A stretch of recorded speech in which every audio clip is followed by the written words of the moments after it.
Hi guys, welcome to my vlog. My name is Jhustine and we will now talk about on how globalization and COVID-19 pandemic affect the education, healthcare, and economy. Let's go! First, let's talk about education. Let's go! Influence of globalization in education. Globalization enhances the student's ability to acquire and utilize knowledge.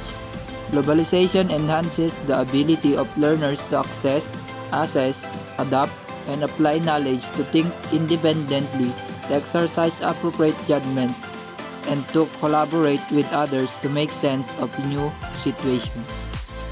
How can COVID-19 pandemic affect the globalization in education? COVID-19 pandemic has impacted many of these learning opportunities, especially those in large groups or involving in-person interaction with peers and patients. Much of the curriculum has been adapted to an online format, the long-term consequence of which is yet to be recognized. The changed format is likely to impact learning, pedagogy, affecting both students and teachers. This requires a systematic approach to evaluation of online teaching and learning adaptation in comparison to the previous format, where in-person education may have been the focus. Next is the economy. Influence of globalization in economy. In general, globalization decreases the cost of manufacturing. This means that companies can offer goods at a lower price to consumers. The average cost of goods is a key aspect that contributes to increases in the standard of living. Consumers also have access to a wider variety of goods. How can COVID-19 pandemic affect the globalization and economy? A pandemic can also affect the economy in terms of decelerating the economic growth of affected countries, leading to a reduction in trade and increase in poverty. For example, the 1918 influenza pandemic presented financial loss in the form of decreased education, increased disabilities, and lower socioeconomic status. Another significant impact of pandemics emerged in the form of workforce reduction. Absenteeism in schools and the workforce were considered as a direct economic impact of a Hong Kong flu in the 70s.